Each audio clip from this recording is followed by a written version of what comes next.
Bonjour à tous et bienvenue dans cette nouvelle vidéo dans laquelle on va continuer avec notre série de vidéos qui va parler de Power BI. Comment est-ce que vous deviez faire pour maîtriser vraiment l'outil d'analyse de données Power BI.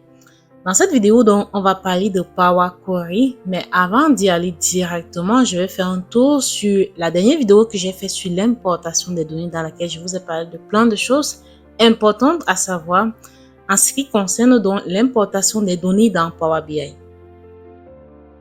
Donc, comme je vous l'avais dit dans la dernière vidéo, quand on parle de l'importation des données, il y a deux parties de Power BI qui sont très importantes, à savoir cette partie-ci d'en haut, qui est nommée Data. En français, c'est ça, données, donc, qui vous présente les différentes sources de données que vous pouvez utiliser donc pour importer les données dans votre projet.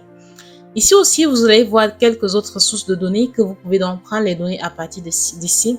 Soit si vous ne trouvez pas la source de données que vous voulez ou bien que vous cherchez ici, vous deviez cliquer donc sur Get Data, donc accéder aux données ou bien obtenir les données. Vous allez voir d'autres sources de données. Common Data Source sont les sources de données en fait les plus utilisées en quelque sorte. Donc, si vous ne trouvez pas toujours la source de données que vous voulez ici, vous deviez aller sur More ou bien Plus pour voir toutes les sources de données qui existent dans Power BI. Donc, ici, par exemple, si vous partez au niveau de Online Service, si votre organisation utilise, par exemple, les trucs comme SharePoint, Dynamics 365, donc vous aurez toutes ces choses-là ici, Azure, vous aurez toutes les sources de données pour ces bases de données, en quelque sorte, pour ces services-là ici. Donc, pour chacune de ces sources-là, si vous choisissez par exemple SharePoint, vous pouvez donc cliquer sur Connecter. Vous entrez les informations de votre organisation et vous allez accéder aux différentes tables que vous avez besoin pour votre projet. Dans notre cas, puisque c'est juste à titre d'apprentissage, je vais utiliser donc les données qui existent déjà dans Power BI de base. Donc ici, vous pouvez aussi faire Get Data from Another Source et puis ça va vous ouvrir aussi le More que j'ai cliqué ici pour obtenir les données. Donc c'est quasiment la même chose quand vous venez juste d'ouvrir votre Power BI. Dans notre cas, on va utiliser Use Sample Data. Ce sont les données qui sont déjà incluses dans Power BI et qui nous servent un peu comme les données de test. Donc, on va utiliser ces données-là pour vous présenter Power Query. Donc, dans mon cas, je vais prendre les deux tables. Je ne sais pas ce que contient les deux tables exactement, mais je vais les prendre tous les deux, juste parce que c'est juste deux tables en fait. Ici, donc, j'aurai trois options, charger, transformer et puis cancel.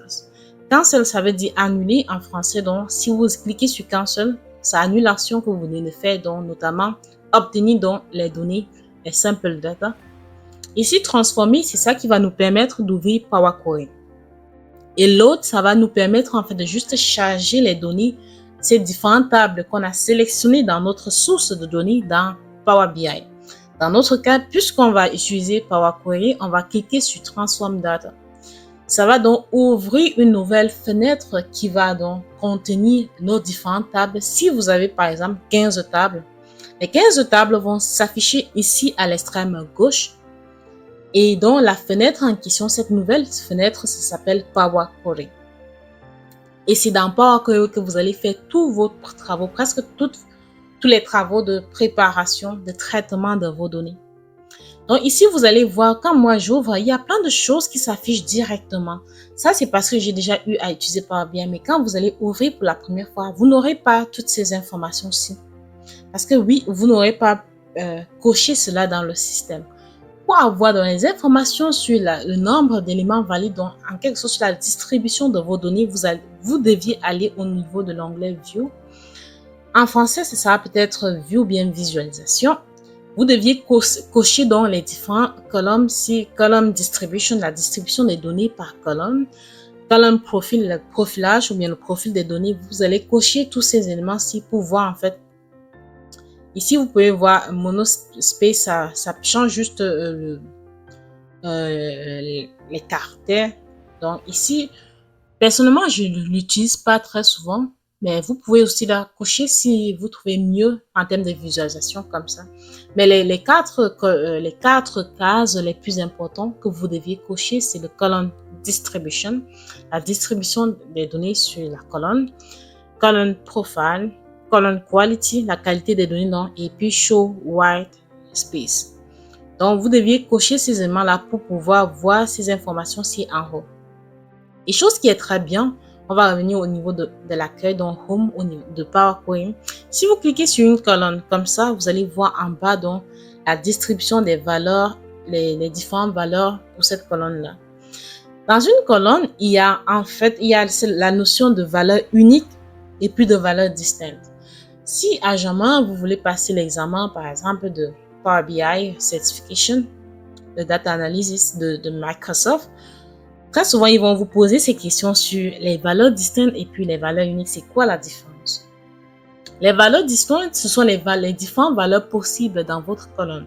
Ça, ce sont les valeurs distinctes. Comme dans notre cas, si dans la première colonne, il y a en fait 5 valeurs distinctes. Donc, ce sont des valeurs qui se répètent dans notre cas. Donc, il y a 0 valeur unique. Donc, il n'y a aucune valeur, il n'y a aucune donnée qui ne se répète pas dans notre colonne.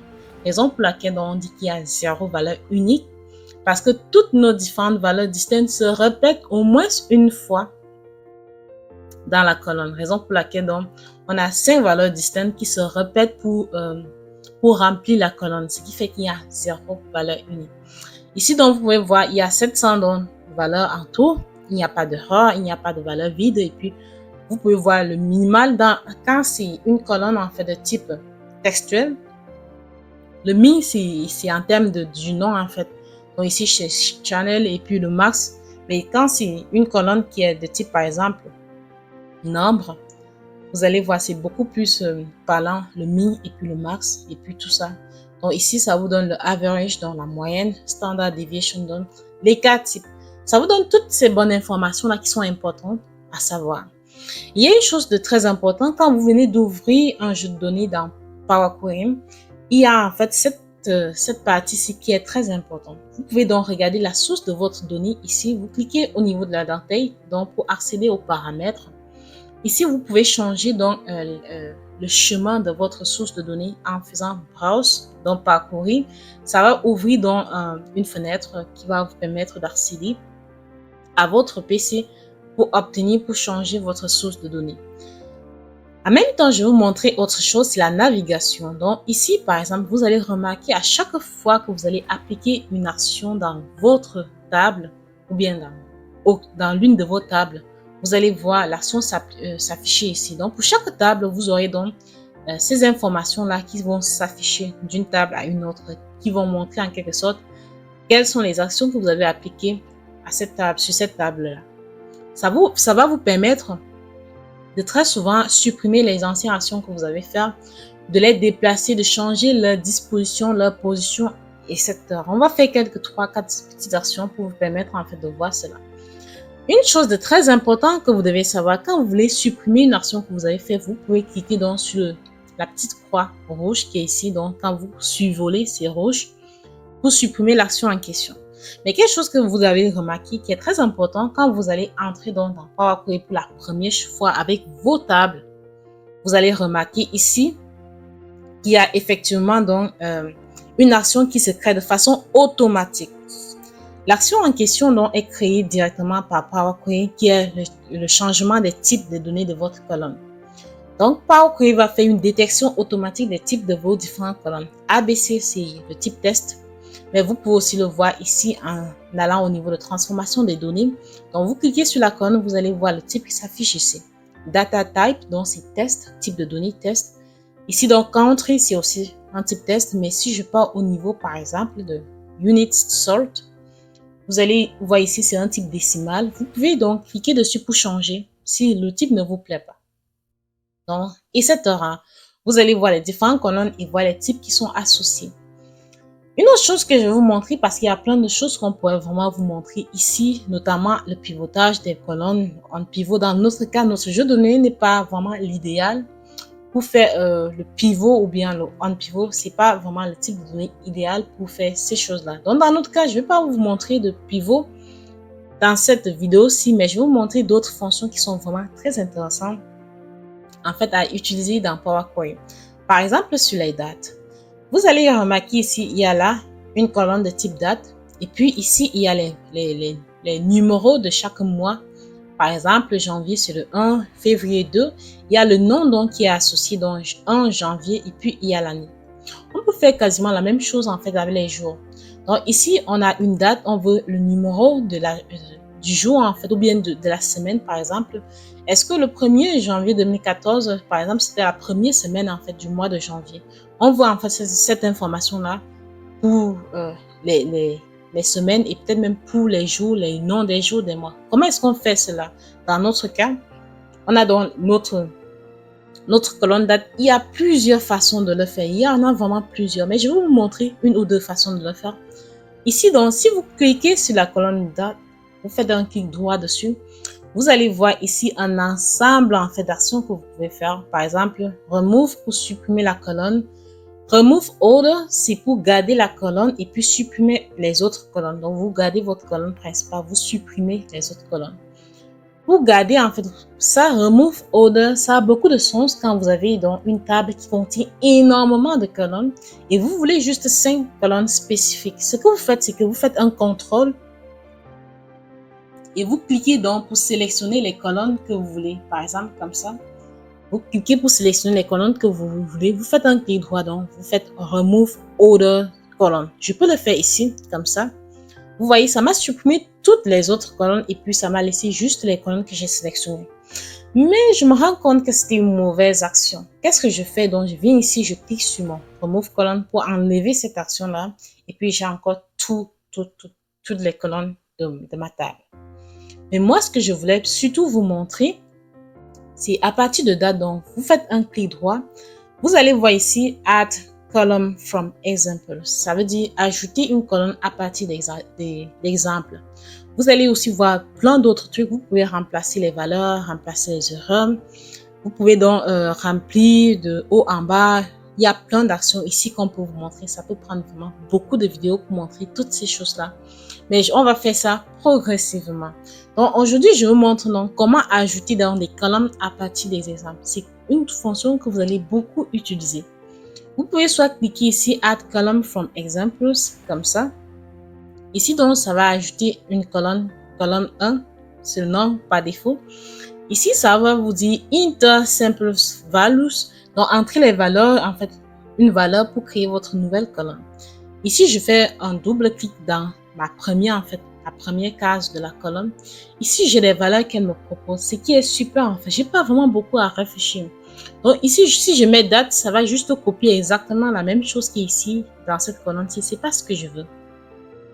Ici, donc, day from date, ça va permettre d'avoir c'est quel jour, en fait, donc, quand je veux mettre le 1er janvier 2014, là, c'est le 1er jour en termes de nombre, c'est 1, donc ça va. Donc, ça va me permettre d'avoir ces informations-là. Day of week from date, donc, c'est quel jour de la semaine. Le 1er janvier 2014, c'était quel jour de la semaine, en fait. Donc, par exemple, pour le premier, c'était le 3. Donc, si c'est cette information-là que je veux, je vais cliquer dessus. Mais dans notre cas, supposons qu'on veut, par exemple, c'est quel jour en termes de nom, le nom du jour. Par exemple, le 1er janvier, ça c'était un lundi, un mardi, un mercredi, je ne sais pas. Donc, je vais mettre ici, c'est ça, Day of Week Name from that. Donc, c'est ça que je veux. Je vais cliquer dessus, double-cliquer dessus. Donc, je fais OK. Ça va remplir de façon automatique. Donc, pour me dire, en fait, le 1er janvier, c'était un mercredi. S'il y a d'autres dates, ça va vous dire, dans le 1er mai, c'était, par exemple, le 1er mai, c'était un jeudi, etc. Donc, vous aurez ces informations-là dans une colonne. Ici, donc, vous pouvez, donc, pour renommer la colonne, vous pouvez faire la même chose. Vous cliquez droit et ensuite, vous cliquez sur renommer, ou bien vous pouvez faire double-clic, tout simplement, et puis vous renommez votre colonne. Donc ici, je vais mettre comme nom DNAME. Donc, ça nous fait une nouvelle colonne qu'on aime bien. Donc voilà, on a une nouvelle colonne qui contient donc les différents jours de notre semaine pour les différentes dates qu'on a. Mais on pouvait faire la même chose en cliquant en fait sur date et on part au niveau de Home. Ok. Ou bien Home. Oui. Et par la suite, donc, on va plutôt rester au niveau de transformation. On va prendre ici date. Et là, donc, on peut créer tellement de choses qu'on veut. Donc, à partir de quarters ou bien de week, des semaines. Donc, on peut ici utiliser week of year ou week of month. Donc, si je clique par exemple week of month, ça va me créer en fait une nouvelle colonne. Donc, pour moi, donc, ça fait date ici. Donc là, ça a transformé mes informations de date. C'est pas ce que je veux. Je veux que ça me crée une nouvelle colonne donc, en se basant de cela. Donc, moi, je vais annuler ça parce que je veux pas que ça transforme ceci. Vous voyez, c'est pas ce que je veux.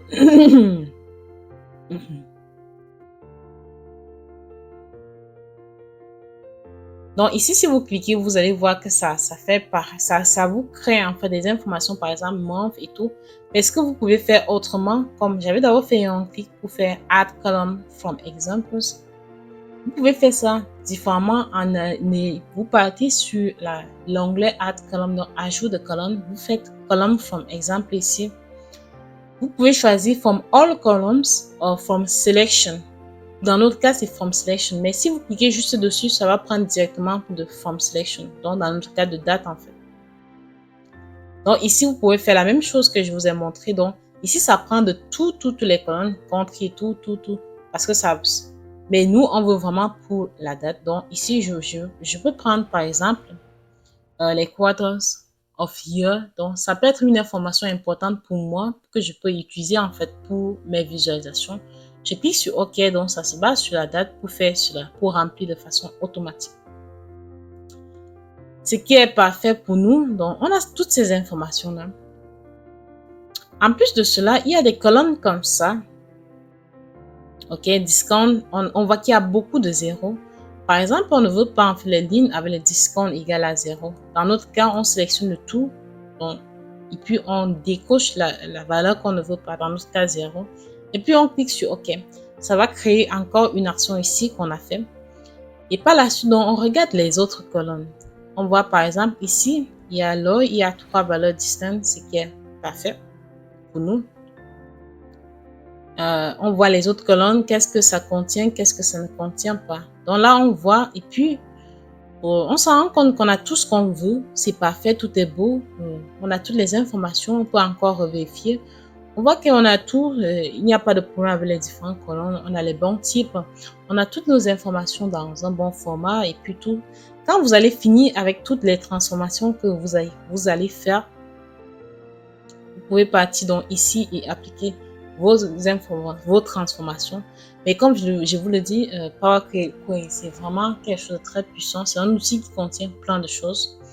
Ici, vous pouvez voir ici, il y a beaucoup de choses que vous pouvez faire avec, comme associer les différentes 2 lignes à la fois et tout ça. Les données que j'ai ici, ça ne me permet pas d'approfondir énormément, mais déjà ici, ça vous permet de voir ce que vous pouvez faire avec Power Query. Donc, quand vous allez finir de faire toutes vos transformations, vous cliquez ici, Close and Apply. Fermer et appliquer. Quand vous allez le faire, votre donnée donc, va s'afficher ici avec toutes les transformations qu'on a fait. Tout cela va s'afficher au niveau de data. Donc, on a maintenant notre table, nos 2 tables qui contiennent déjà les transformations qu'on a fait. Pour l'instant, on ne va pas faire de visualisation parce qu'après avoir transformé vos données, fait la préparation de votre donnée, la prochaine étape très souvent, donc, c'est de modéliser vos données. Dans nous, on a juste 2 tables, ce qui n'est pas intéressant en termes de modélisation parce que la modélisation est l'aspect la plus important, la plus cruciale pour vos visualisations. Donc, ça sera tout pour cette vidéo.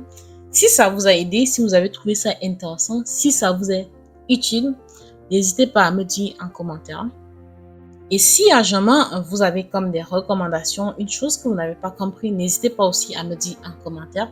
Et surtout, abonnez-vous à la chaîne pour comprendre davantage les outils d'analyse de données, pour comprendre l'univers des data, pour comprendre les métiers en fait de data. Merci.